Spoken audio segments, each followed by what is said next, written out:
এটি একটি কলেজের ভবন। সামনে বসেছে হাট। ক্লাসরুমের বারান্দাতেই চলছে কেনাবেচা। আসবাব থেকে হাঁস মুরগি সবই মিলছে হাটে। নেই কেবল শিক্ষার পরিবেশ। কুড়িগ্রামের এই কলেজ থেকে এবার এইচএসসি পরীক্ষায় অংশ নিয়েছিলেন 10 জন। পাশ করেনি কেউ। তবে এমন দশা কেবল এই একটি কলেজের নয়। কুড়িগ্রামের 9টি কলেজে এবার পাশ করতে পারেনি কেউ। সরেজমিনে জানা যায়, কলেজগুলোতে কখনোই নিয়মিত ক্লাস হয় না।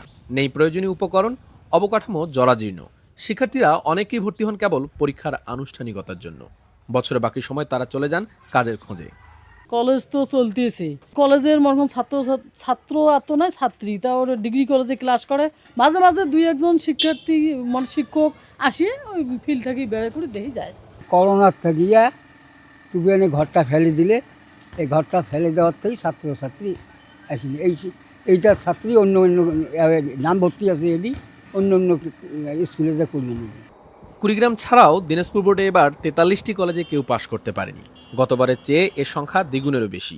এমন দুর্দশা নিয়ে শিক্ষকরা বলছেন, এসব কলেজের অধিকাংশ এমপিওভুক্ত নয়। বেতন ভাতা না থাকায় নিয়মিত শিক্ষক নেই শিক্ষার্থীও। দুর্বল স্টুডেন্টগুলো এখানে ভর্তি হয় বা ভর্তি করে নিয়ে আসা হয়, তারা ওই ঢাকায় চলে যায় আর ওই পরীক্ষার সময় আসে। যেমন ধরেন আমাদের ফর্ম পূরণ করছিল 15 জন, পরীক্ষায় অংশগ্রহণ করলো 10 জন। তাহলে কোন ছাত্র তারা, কোন স্টুডেন্ট এখানে পড়ে? আর মূলত এখানে এই স্টুডেন্টগুলো ভর্তি হওয়ার কারণে দীর্ঘদিন এমপিও না থাকে, দেখা যায় ধুকে আমরা আস্তে আস্তে নিস্তেজ হয়ে যাচ্ছি। এবং অবকাঠামো দুর্বল হয়ে গেছে, ব্রেঞ্চি নাই, দেখা যায় ভবন নাই। এতে বাচ্চা কাচ্চারা দেখা যায় অন্য প্রতিষ্ঠানে তারা কাজ করে বা অন্য প্রতিষ্ঠানে পড়াশোনা করে, এখানে শুধু জাস্ট পরীক্ষার সময় পরীক্ষা দেয়। জেলা শিক্ষা অফিসার বলছেন, এবার সারা দেশে পাশের হার কমেছে। এর ধাক্কা লেগেছে এই অঞ্চলেও। এছাড়া শিক্ষকরা তাদের দায়িত্ব পালন না করার কথাও স্বীকার করলেন তিনি। অনেক কলেজের এমপিওভুক্ত নাই, আপনি এত জেনে থাকবেন।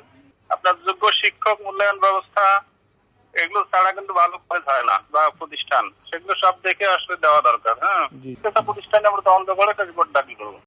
এই 9টি কলেজের ফলাফল আসলে পুরো অবস্থার চিত্র।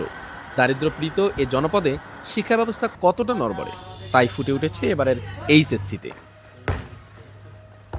Mohammad Zubair, star news, Kurigram.